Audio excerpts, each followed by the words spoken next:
C ఇప్పుడు మనము ఈ యొక్క ద్రవ్యమైనటువంటి టాపిక్లో సో మరొకటి చిన్న టాపిక్ ఏరియా ఏంటంటే ద్రవ్య సప్లై కొలమానం. సో చూడండమ్మా, ఈ ద్రవ్య సప్లై కొలమానం గురించి మనం చెప్పుకోవాలంటే మెజర్మెంట్స్. సో ద్రవ్యము మనీ యొక్క సప్లై ఎలా ఉందో దాని యొక్క మెజర్మెంట్స్ గురించి మనం ఇక్కడ డిస్కషన్ చేసుకోవాల్సినటువంటి అవసరం ఉంది. కంపల్సరీగా మనకు ఒక బిట్ అనేది మనకు వస్తుంది, జాగ్రత్తగా గుర్తుపెట్టుకోండి అమ్మా. మీకు సో జూనియర్ అసిస్టెంట్ పోస్టులు చాలా ఎక్కువ ఉన్నాయి, 600 పైచిలకు ఉన్నాయి. సో ఈరోజు ఆర్థిక శాఖ వారు ఆమోదించేశారు. ఇంకైనా మీరు సీరియస్గా కూర్చొని ఓకేనా పేపర్ 1 అనేటువంటి దాని మీద పర్ఫెక్ట్గా వెళ్ళిపోవాలి. ఓకేనా, రైట్. సో ఇది మీరు జాగ్రత్త గుర్తుపెట్టుకోండి. సరే, ఓకే. ఇప్పుడు మన టాపిక్లోకి వెళ్ళిపోదామా. చూడండి, ద్రవ్య సప్లై కొలమానం. సో ద్రవ్య సప్లై కొలమానాన్ని సో మనకు కొంతమంది నిర్వచనాలు ఇవ్వడం జరిగింది. ఫస్ట్ నిర్వచనం ఎవరు వచ్చింటే సాంప్రదాయ నిర్వచనం అంటారమ్మా. అంటే సాంప్రదాయ ఆర్థికవేత్తలు ఇచ్చినటువంటి నిర్వచనం అంటే ఏమి లేదమ్మా. సాంప్రదాయ ద్రవ్య నిర్వచనం అంటే సో ప్రజల వద్ద ఉన్నటువంటి కరెన్సీ, అంటే ప్రజల వద్ద దగ్గర ఉన్నటువంటి డబ్బులు అంటారమ్మా మన వాడుక లాంగ్వేజ్లో. అదేవిధంగా బ్యాంకులో ఉన్నటువంటి డిపాజిట్స్, అంటే బ్యాంకులో మనకు ఏముంటాయి, డిపాజిట్స్ ఉంటాయి, అంటే సేవింగ్స్ ఉంటాయి. ఓకేనా, రైట్. సో అవన్నీ కూడా ప్లస్ సో అదేవిధంగా రిజర్వ్ బ్యాంక్ దగ్గర ఉన్నటువంటి అదర్ డిపాజిట్లు కలిపి ఏమంటారంటే ద్రవ్య సప్లై అని చెప్పేసి అన్నారు. ఎవరు? సాంప్రదాయ సిద్ధాంతం వారు. ఓకే, దీన్ని ఏమంటారు? ప్రజల దగ్గర ఉన్నటువంటి కరెన్సీ ప్లస్ ఓకేనా. సో ఎం అంటే మనీ అంటే ఓకేనా ఏమన్నారు సాంప్రదాయవాదులు? సి ప్లస్ అంటే కస్టమర్, అంటే కన్జ్యూమర్ దగ్గర ఉన్నటువంటి రిజర్వ్స్ ప్లస్ అదేవిధంగా బ్యాంకులో ఉన్నటువంటి డీడీలు ఓకేనా. సో డిపాజిట్స్, అదేవిధంగా అదర్ డిపాజిట్స్ ఓడీలు అంటారు. అంటే ఏంటి? రిజర్వ్ బ్యాంక్ దగ్గర ఉన్నటువంటి డిపాజిట్లు. ఇది జాగ్రత్త గుర్తుపెట్టుకోండి అమ్మా. సాంప్రదాయవాదులు చెప్పినటువంటి సూత్రానికి M1 యొక్క ద్రవ్యానికి సో కరెక్ట్ అయినటువంటి మ్యాచింగ్ ఉంది. సాంప్రదాయవాదమైనటువంటి ద్రవ్య నిర్వచనం అన్నా కానీ M1 మనీ అన్నా కానీ ఒకే equation. C plus DD plus OD. C అంటే ఏంది? ప్రస్తుతం కస్టమర్ దగ్గర ఉన్నటువంటి కరెన్సీ. అది డిడి అంటే ఏంటి? So deposits. ఎక్కడ డిపాజిట్లు? బ్యాంక్లో ఉన్నటువంటి డిపాజిట్స్. ఓడి అంటే ఏంది? రిజర్వ్ బ్యాంక్ దగ్గర ఉన్నటువంటి అదర్ డిపాజిట్లు. కాబట్టి ఇదన్నీ మీరు జాగ్రత్తగా గుర్తుపెట్టుకోవాల్సినటువంటి అవసరము ఎంతైనా ఉంది. జాగ్రత్త అమ్మా. M1 అన్నా కానీ ఆర్ సాంప్రదాయవాదుల యొక్క నిర్వచనం అన్నా కానీ ఒకటే. ఇంక మీ ఇష్టం. ఇంక నేను చెప్తున్నాను, వెరీ వెరీ వెరీ ఇంపార్టెంట్. దీని గురించి ఇక్కడే మాట్లాడితే బాగుండదేమో, కానీ మాట్లాడక తప్పటం లేదేమో అని అనిపిస్తుంది నాకు. నెంబర్ ఆఫ్ టైమ్స్ అడిగినటువంటి $1 బిలియన్ ప్రశ్న ఏంటంటే M1కి అధిక ద్రవ్య విలువ కలిగి ఉంటుంది, అధిక ద్రవ్యత్వం కలిగి ఉంటుంది అనమాట. అంటే వాల్యూ ఎక్కువ. దీన్నే ప్రజల వద్ద ఉన్నటువంటి కరెన్సీ అని కూడా అంటారు. ఓకేనా. అదేవిధంగా సో మీకు చాలా రకాల ప్రశ్నలు నేను చెప్తాను, ఇప్పుడే వదిలేండి. Okay, next second one. So Chicago ఆర్థికవేత్తల యొక్క నిర్వచనం.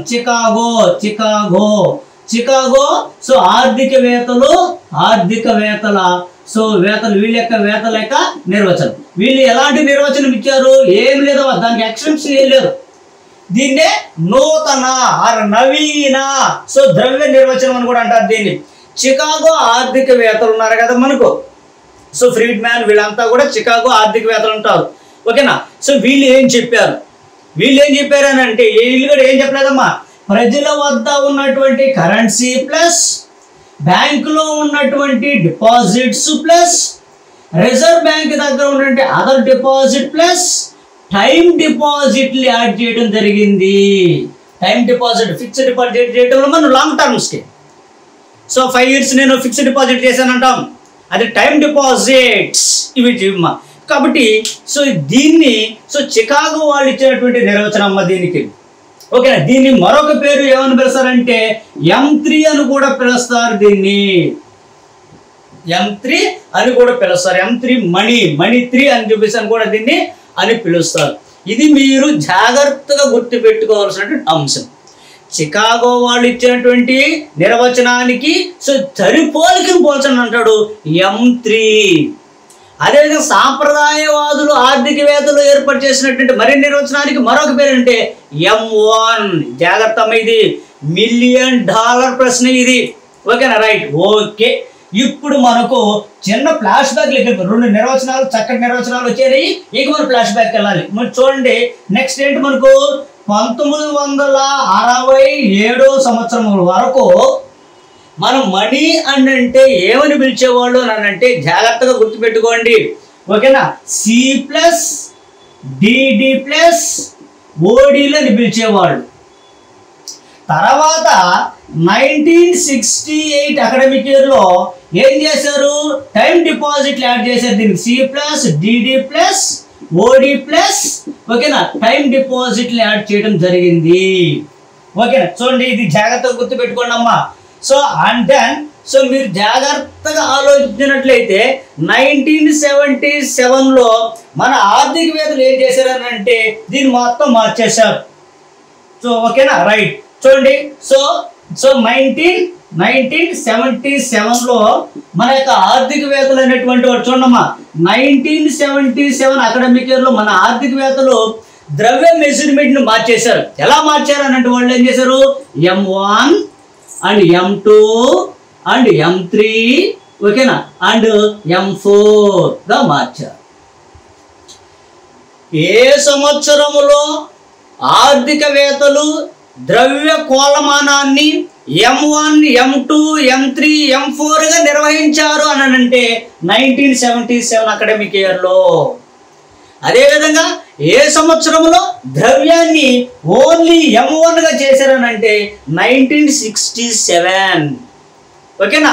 అదేవిధంగా ఏ సంవత్సరంలో, ఓకేనా, సో దీన్ని కాస్త మార్చారంటే 1968లో. సో ఇక్కడ ఏం చేయలేదు, సో టైం డిపాజిట్ని యాడ్ చేయడం జరిగింది. ఇది మీరు జాగ్రత్త గుర్తుపెట్టుకోవాలి. ఇప్పుడు నేను చెప్తాను M1 అంటే ఏంది, M2 అంటే ఏంది, M3 అంటే ఏంది, M4 అంటే ఏంది అనేది మీకు చెప్తాను.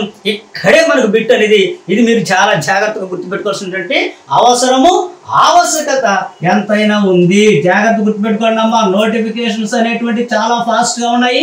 రిక్రూట్మెంట్స్ కూడా చాలా ఫాస్ట్గా ఉంటాయి. ఉన్న జాబులు ఎన్ని అనేది కాదు, జాబ్ కొట్టామా లేదనేది మన కాన్సెప్ట్. ఇక్కడ ఎకానమీలో బిట్టు వస్తే బిట్టు పెట్టకుండా మనం వెనక్కి రాకూడదు. వీడియోలన్నీ జాగ్రత్తగానండి. ఇండియన్ ఎకానమీ మొత్తం చెప్తాను, ఏ యూనిట్ వదలు. నేను ఏపీ ఎకానమీలో సర్వే పర్ఫెక్ట్ చెప్తాను. ఆల్రెడీ ఏపీ బడ్జెట్ అనేది అయిపోయింది. ఓకే, నేను సెండ్ చేసేస్తాను. ఇంకా వితౌట్ పేపర్తో ఇస్తాను నేను. That is okay, right. మా ఛానల్ నుంచి, ఓకేనా, మా గణిత్ స్టడీస్ సర్కిల్ నుంచి మీకు పర్ఫెక్ట్ నాలెడ్జ్ ఇస్తారు. ఓకే, మీ బాధ్యత ఏంటంటే చదవటమే. Okay, right. ఓకే, సరే తీసేమ్మా. ఇప్పుడు మనము M1 అంటే ఏంది, ఓకేనా, అండ్ దెన్ M2 అంటే ఏంటి, అండ్ M3 అంటే ఏంటి, అండ్ M4 అంటే ఏంటి, ఇది చూడాలి మనం. ఓకేనా, రైట్. సో M1 అంటే ఏమి లేదమ్మా. సో ఇప్పుడు చూడు, వీటిలన్నింటినీ మనం ఉన్నాయి కదా, వీటిలన్నింటినీ మనం సులభంగా గుర్తుంచుకోవాలంటే మనము డిపాజిట్లోకి కన్వర్ట్ చేయాలి. డిపాజిట్ చేస్తాం కదా మనం, డిపాజిట్. ఇప్పుడు డిపాజిట్లు మనము రెండు రకాలుగా విభజించడం జరుగుతుంది. డిపాజిట్లు ఎన్ని రకాలుగా విభజించాం మనం ఇక్కడ? రెండు రకాలు. ఒకటి ఏంటంటే బ్యాంకులో ఉన్నటువంటి డిపాజిట్లు, బ్యాంకులో ఉన్నటువంటి డిపాజిట్స్. అదేవిధంగా పోస్ట్ ఆఫీస్లో ఉన్నటువంటి డిపాజిట్స్, సో డిడి. ఓకేనా? సో చూడమ్మా, బ్యాంకులో ఉన్నటువంటి డిపాజిట్లు, పోస్ట్ ఆఫీస్లో ఉన్నటువంటి డిపాజిట్లు, ఈ రెండు కాన్సెప్ట్లు కానీ మనకు వస్తే M1 అంటే ఏంటి, M2 ఏంటి, M3 ఏంటి, M4 అనేది ఆవాలీలుగా చేసి ఇచ్చు మనం. ఓకే, బ్యాంకులో మళ్ళీ రెండు రకాలైన డిపాజిట్స్ ఉంటాయమ్మా. సో ఫస్ట్ వన్ ఏంటంటే మనం మామూలుగా బ్యాంకులో ఉన్నటువంటి కరెన్సీ అంటే బ్యాంకులో ఉండేటువంటి, సో మనకు డిపాజిట్లు, డీడీలు. అదేవిధంగా బ్యాంకులో టైం డిపాజిట్స్ ఉంటాయి. ఓకే, ఫిక్స్డ్ డిపాజిట్ ఉంటుందా, ఓకే, టైం డిపాజిట్, రెండు రకాలైన డిపాజిట్. పోస్ట్ ఆఫీస్లో కూడా మళ్ళీ రెండు రకాలైన డిపాజిట్స్ ఉంటాయమ్మా. సో పోస్టల్ ఆఫీస్లో పొదుపు డిపాజిట్లు, పొదుపు డిపాజిట్లు. అదేవిధంగా సో మొత్తం డిపాజిట్లు, మొత్తం డిపాజిట్లు, డిపాజిట్. ఓకేనా, గుర్తుపెట్టుకోండి అమ్మా. సో చూడండి, M1, M2, M3, M4 రావాలంటే మనకు సో మనకు డిపాజిట్ను గుర్తుపెట్టుకోవాలి. డిపాజిట్లు 2 రకాల డిపాజిట్లు ఉన్నాయి. సో బ్యాంకులో డిపాజిట్లు ఉన్నాయి, పోస్ట్ ఆఫీస్లో డిపాజిట్లు. బ్యాంకులో మళ్ళీ డిపాజిట్ 2 రకాలు. ఓకేనా, చూడండి బ్యాంకులో ఉన్నటువంటి డిపాజిట్లు అండ్ టైం డిపాజిట్. సో అదేవిధంగా పోస్ట్ ఆఫీస్లో పొదుపు డిపాజిట్లు, మొత్తం డిపాజిట్. ఓకే, ఇప్పుడు వచ్చేసేమనుకో. ఓకేనా, రైట్. ఇప్పుడు పాయింట్లోకి వెళ్దాం మనం. చూడండి, ఇది ఏమో M1, ఇది ఏమో M3, ఇది ఏమో M2, ఇది ఏమో M3, M4. సో బ్యాంకులో ఉన్న డిపాజిట్లు ఏమో M1, దీనికి కానీ టైం డిపాజిట్లు యాడ్ చేస్తే ఏమో M3. అదేవిధంగా సో M1 కన్నా పొదుపు డిపాజిట్ చేస్తే M2, అదేవిధంగా M3 కన్నా మొత్తం డిపాజిట్ యాడ్ చేస్తే M4 వస్తుంది. నేను ఇప్పుడు చెప్తాను మీకు. M1 అంటే ఇంతకుముందు చెప్పాను నేను మీ క్లాస్లో. M1 అనగా ఏంటి అనేది ఇంతకుముందు చెప్పాను మీకు. M1 ఈజ్ ఈక్వల్ ప్రజల వద్ద దగ్గర ఉన్నటువంటి కరెన్సీ ప్లస్ బ్యాంకులో ఉన్నటువంటి డిపాజిట్స్ ప్లస్ అదేవిధంగా రిజర్వ్ బ్యాంకులో ఉన్నటువంటి అదర్ డిపాజిట్లు కలిపితే మనం ఏమన్నాము? M1 అన్నాం. అవునా కదమ్మా? సో ఇప్పుడు ఈ M1కి గాన ఈ M1 అంటే ఏంది? C plus DD plus OD. దీనికి టైం డిపాజిట్లు అనేటువంటి కన్నా కలిపితే M3 వస్తుంది, ఇంకేం లేదు. M3 ఈజ్ ఈక్వల్ M1 అంటే ఇదంతా కలిపిన తర్వాత M1 ప్లస్ టైం డిపాజిట్. మా టైం డిపాజిట్స్ M3 వచ్చేసిందా? వచ్చేసింది, రైట్. నెక్స్ట్ మనకు ఏం రావాలి? M2 రావాలి. M2 ఎట్ వస్తుంది? M1 ప్లస్ సో ఇది పోస్ట్ ఆఫీస్లో ఉన్నటువంటి డిపాజిట్లు. సో చూడండి, M1 ప్లస్ ఏంటి ఇక్కడ? సో పొదుపు డిపాజిట్, పోస్ట్ ఆఫీస్లో ఉన్నటువంటి పొదుపు డిపాజిట్లు, పోస్ట్ ఆఫీస్లో ఉన్నటువంటి మనకు ఏంటమ్మా? So deposits. ఓకే, ఇది గుర్తుపెట్టుకోండి. పోస్ట్ ఆఫీస్లో ఉన్నటువంటి డిపాజిట్ పెడితే M2 అనేది వస్తుంది.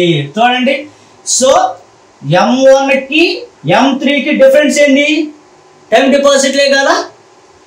M2కి అదేవిధంగా M1కి M2కి డిఫరెన్స్ ఏంది? సో చూడండి, పోస్ట్ ఆఫీస్లో డిపాజిట్లే కదా. ఇది జాగ్రత్త గుర్తుపెట్టుకోండి అమ్మా. చూడండి, సో ఈ రెండిటికి డిఫరెన్స్ ఏంది? Time deposit. అదేవిధంగా ఈ రెండిటికి డిఫరెన్స్ సో ఈ యొక్క పొదుపులు పోస్ట్ ఆఫీస్లో ఉన్నటువంటి సేవింగ్స్. ఓకేనా, రైట్. సో అదేవిధంగా మీరు చూడండి, ఇప్పుడు మనకు M3కి M1కి ఆర్డర్ వచ్చేసింది, and then M1 to M3 వచ్చేసింది. ఇప్పుడు మనకు M4 రావాలి. M4 రావాలంటే ఏంటి? సో M3కి కానీ మనము మొత్తం డిపాజిట్లు కానీ యాడ్ చేసినట్లయితే మనకి ఏమొస్తుంది? M4 వచ్చేస్తుంది. సో చూడండి, సో M4 ఎట్ వస్తుంది? ఇది M3 ఎట్ వస్తుంది? M1 ప్లస్ టైం డిపాజిట్ కలిపి M3. సో M3 ప్లస్ ఏం యాడ్ చేయాలి? మొత్తం డిపాజిట్లు, టోటల్ డిపాజిట్స్ అంటే పోస్ట్ ఆఫీస్లో ఉన్నటువంటి టోటల్ డిపాజిట్స్ అమ్మ. పోస్టల్ కాబట్టి వచ్చేసింది. చూడండి, ఆ ఈక్వేషన్స్ కూడా మీకు సో పర్ఫెక్ట్గా వచ్చేసి ఉంటుంది. సో ఈ ఈక్వేషన్ బట్టి మనకు ఈజీగా మనకు అర్థమైపోతుంది, ఏం లేదు. సో M1కి గాన సో పొదుపు డిపాజిట్లు కానీ యాడ్ చేసినట్లయితే ఓకేనా, సో M2 అనేది వస్తుంది. M1కి గాన పొదుపు డిపాజిట్లు కానీ యాడ్ చేస్తే M2 వస్తుంది. అదే M1కి గాన టైం డిపాజిట్ యాడ్ చేస్తే M3 వస్తుంది. అసలు M1 అంటే ఏంది? ఇదిగో ఈక్వేషన్స్. అదేవిధంగా M4 ఎట్ వస్తుంది? M3కి గాన మనం మొత్తం డిపాజిట్ యాడ్ చేసినట్లయితే M4 వస్తుంది. ఓకేనా, సో M4 ఎట్ వస్తుంది? M3కి గాన మనము మొత్తం డిపాజిట్లు యాడ్ చేసినట్లయితే M4 వస్తుంది. ఇది క్లారిటీగా ప్రాక్టికల్గా చదువుకోండి. ఇది పోస్ట్ ఆఫీస్ ఉన్నది కదమ్మా. పోస్ట్ ఆఫీస్లో మనం పొదుపు చేస్తాం, పోస్ట్ ఆఫీస్లో ఇప్పుడు కొంచెం సేవింగ్ చేస్తాం. ఓకేనా, రైట్. ఇది జాగ్రత్తగా గుర్తుపెట్టుకోండి. M1 M2 M3 M4 అయిపోయింది. ఇప్పుడు జాగ్రత్తగా గుర్తుపెట్టుకోండి అమ్మా. నేను ఒక్కొక్క దాని గురించి మీకు వివరంగా చెప్పడం జరుగుతుంది. సో జాగ్రత్తగా గుర్తుపెట్టుకోండి. ఇప్పుడు ఆ 2 రకాలు బ్యాంకులో ఉన్న డిపాజిట్స్ 2 ఉన్నాయి, అండ్ పొదుపులో అదే పోస్ట్ ఆఫీస్లో 2 ఉన్నాయి. ఇప్పుడు M1 చూడమ్మా, ఇది M1 అనగా అత్యంత విలువైనటువంటి శక్తివంతమైనటువంటి ద్రవ్యం అంటారు దీన్ని. అత్యంత అత్యంత అత్యంత విలువైన ద్రవ్యం. ఓకేనా? చూడండి అదేవిధంగా దీన్ని ఓకే రైట్. సో అత్యంత విలువైనటువంటి ద్రవ్యం అని కూడా అంటారు దీన్ని. జాగ్రత్త గుర్తుపెట్టుకోండి. అట్లే ఉండడం కాకుండా ప్రజల వద్ద ఉన్న ద్రవ్యం అని కూడా అంటారు దీన్ని. అదేవిధంగా సంకోచితమైనటువంటి ద్రవ్యం అని కూడా అంటారు. ఇది $1 మిలియన్ ప్రశ్న. ఎన్ని క్వశ్చన్ పేపర్లు చూస్తారు చూడండి. ఈ ప్రశ్న అనేది పడిపోయింది ఒక కాన్సెప్ట్. సో అదేవిధంగా సో ఇది దీని యొక్క పరిమాణం అనేది చాలా చిన్నది. పరిమాణం సో పరిమాణము చిన్నది. పరిమాణం దీనిది చిన్నది. Okay right. ఇది జాగ్రత్త గుర్తుపెట్టుకోమ్మా. సో అదేవిధంగా అంటే పరిమాణంలో చిన్నది, అత్యంత విలువైనది. సో అత్యంత విలువ తక్కువగా ఉన్నది ఏది? ఓకే రైట్, దాన్ని వద్దాం. Okay right. నెక్స్ట్ వచ్చేసి M1 అయిపోయిన తర్వాత M3కి రావాలి కదా. M3కి రావాలి. M3ని విశాలమైనటువంటి ద్రవ్యం అంటారు. ఇది జాగ్రత్త, very very very very important. విశాలమైన ద్రవ్యం అంటే ఏది అని అంటాడు ఎగ్జామినర్. ఏది? M3. అత్యంత విలువైన ద్రవ్యం ఏది? M1. ఓకేనా? సంకుచితమైన ద్రవ్యం ఏంటంటే M1. ఓకేనా రైట్. సో M3 మీద ఏంటి? విశాలమైన ద్రవ్యం అంటారు. మా ద్రవ్యం అంటే డబ్బులు అనే విషయం మనకు తెలుసు. ఓకేనా? ద్రవ్యం. ఓకే అయిపోయింది. ఇప్పుడు సో ఇంకా M2 అనేది సార్ తీసిండి. ఇప్పుడు M4 కాడికి వచ్చేద్దాం మనం. సో M4 ఏంటి ఇక్కడ కాన్సెప్ట్? M4 సో పరిమాణంలో పెద్దది. చూసినావా? సో 4 కదమ్మా, పెద్దది కదా. పరిమాణంలో పెద్దది కానీ విలువలో మాత్రము లీస్ట్. ఇక్కడేమో సో పరిమాణంలో చిన్నది, ఇది పరిమాణంలో పెద్దది. సో అత్యంత విలువైనది, అత్యంత విలువ తక్కువైనది. విలువ తక్కువ. ఇది అడిగేశాడమ్మా. అత్యంత పెద్ద పరిమాణం కలిగిన ద్రవ్యం ఏదన్నాడు? M4. సో అత్యంత సో చిన్న పరిమాణం చిన్నది ఏంటి? M1. విలువైనది ఏమో M1. అత్యంత విలువ తక్కువైనది M4. కాబట్టి ఇప్పుడు మన యొక్క సో ఆర్బీఐ యొక్క డైరెక్టర్స్ అంతా కూడా వైవి రెడ్డి గారు ఉన్నారు కదమ్మా. 1997 అకాడమిక్ ఇయర్లో సో 1997 అకాడమిక్ ఇయర్లో ఏం చేశారంటే వైవి రెడ్డి గారు అసలు ఇవన్నీ ఎందుకండి? సో ఓకేనా?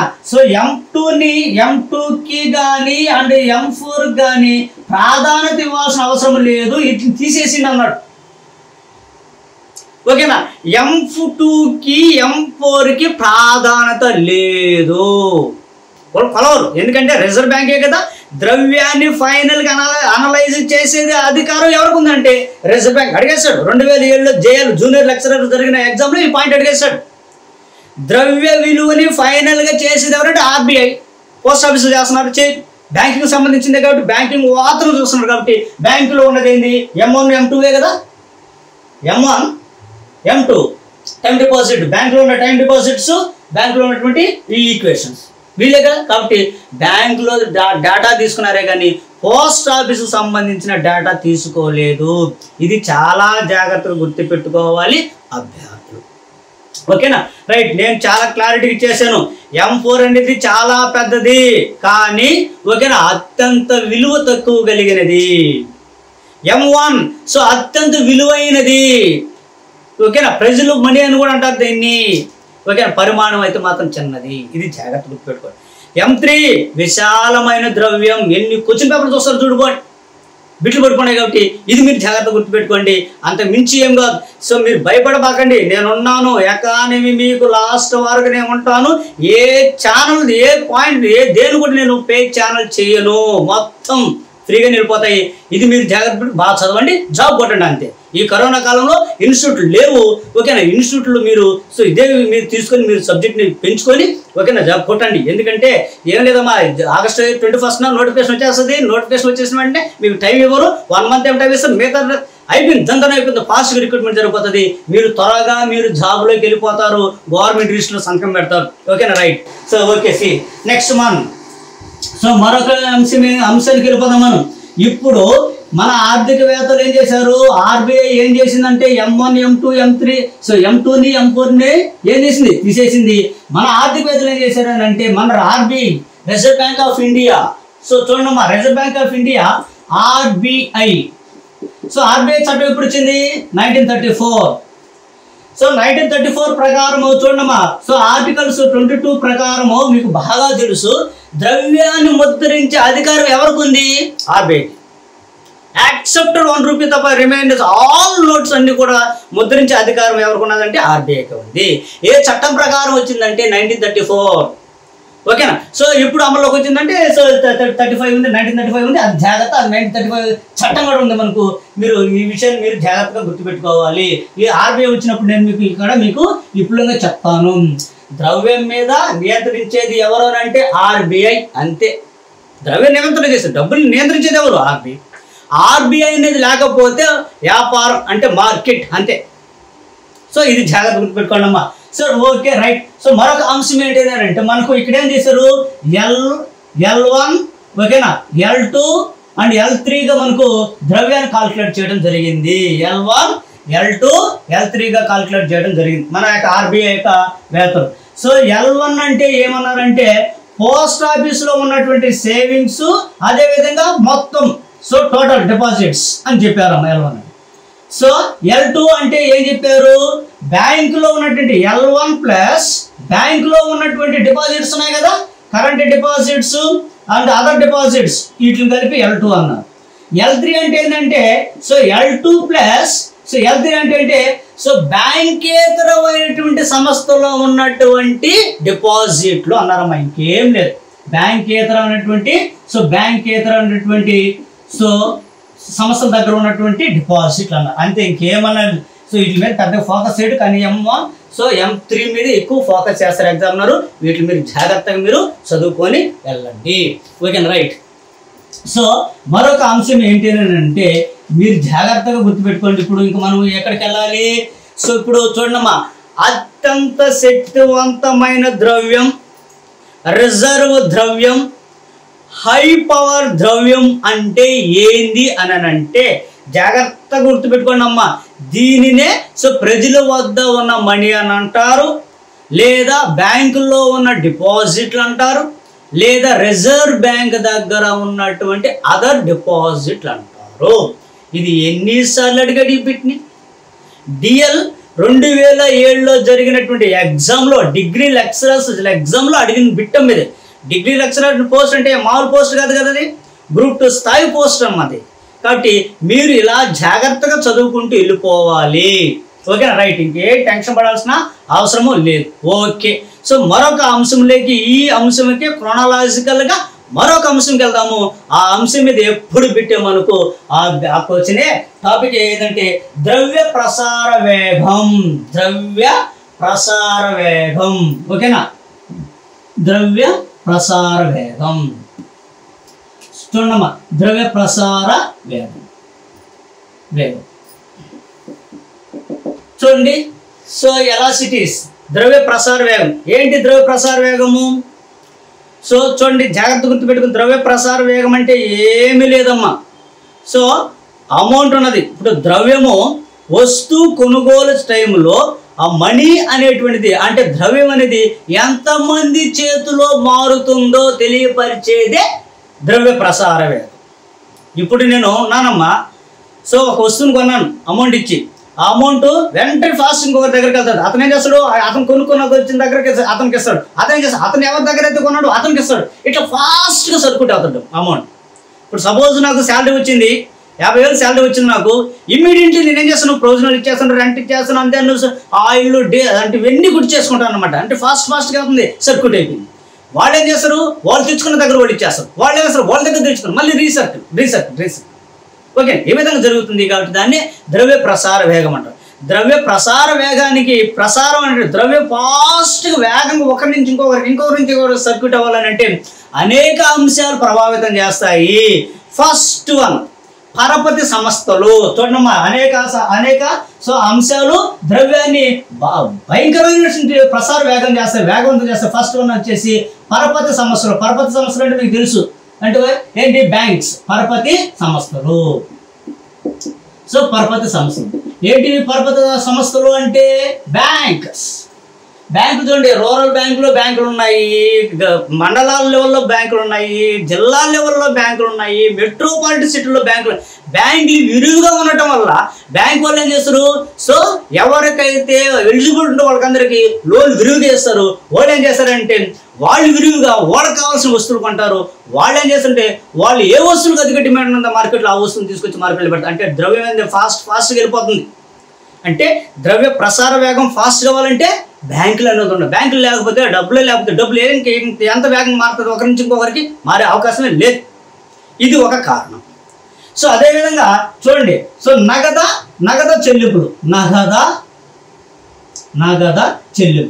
సో నగద చెల్లింపులు అనేది బాగా జరిగిన చెల్లింపులు ఎక్కువ జరిగినాయి అనుకోండి అమ్మా, ఏమవుతుంది మనీ సర్క్యులేషన్ ఒక చేతి నుంచి ఇంకో చేతి నుంచి. ఇప్పుడు మనీ అనేది సో నీ చేతికి ఈరోజు 5,000 వచ్చింది, 5,000 నీ చేతిలో ఉంటుందా? ఉండదు. ఇంకొక దగ్గరికి వెళ్తుంది. ఏంటి వస్తువు కొన్నాను, ఏంటి ఇంకొక వస్తువు అంటే ఆ మనీ ఎంతమంది దగ్గర మారుతుందో. కాబట్టి సో ఫాస్ట్గా సర్క్యూట్ అయిపోతుంది. ఆ ఫాస్ట్గా సర్క్యూట్ అనే కారణం వన్ ఆఫ్ ది కారణము నగదు చెల్లింపులు. Okay right. సో మరొక రీజన్ ఏంటంటే సో మరొక అంశము ద్రవ్య ప్రసారం వేగంగా పోవడానికి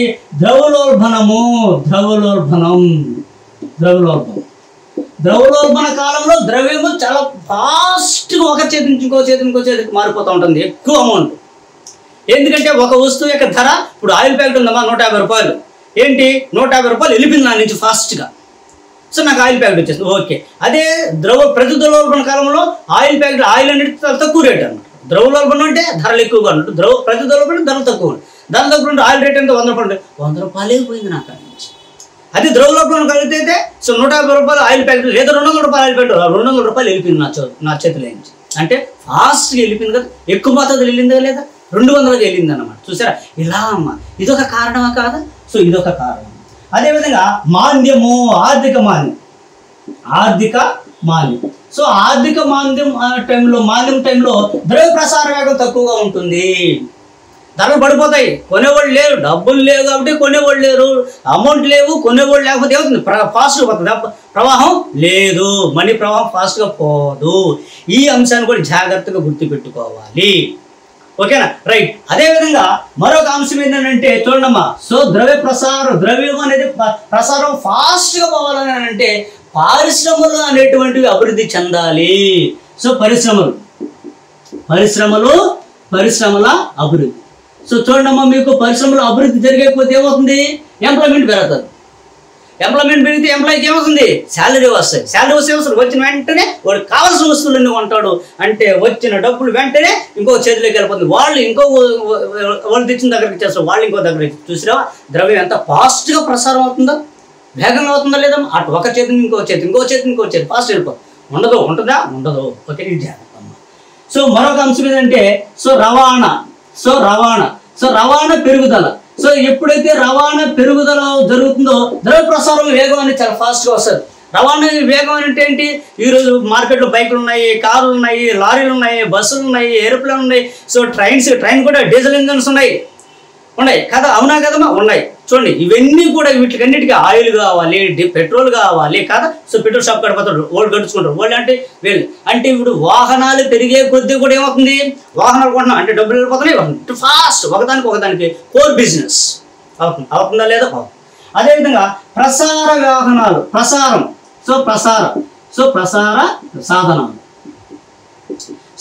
సాధనాలు అంటే ఏంటి, టెలికమ్యూనికేషన్ అనేటువంటిది పెరిగే కొద్దీ మనకి ఏమవుతుందని అంటే జాగ్రత్త గుర్తుపెట్టుకోండి, టెలికమ్యూనికేషన్ అనేటువంటి పెరిగే కొద్దీ మనకు ఓకేనా. సో మనీ అనేటువంటిది ఫాస్ట్గా సర్క్యులేషన్ అవుతుంది. ఇది మీరు జాగ్రత్త గుర్తుపెట్టుకోవాల్సినటువంటి అంశం.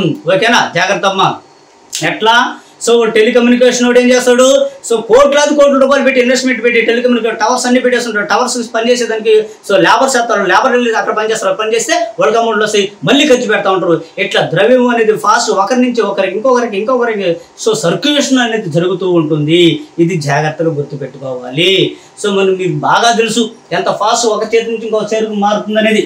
ఓకే, ఇది జాగ్రత్తగా గుర్తుపెట్టుకోండి అమ్మా. సో అదేవిధంగా మరొకమైనటువంటి ముఖ్య అంశం ఏంటంటే ఓకేనా, సో ఆదాయ పంపిణీ.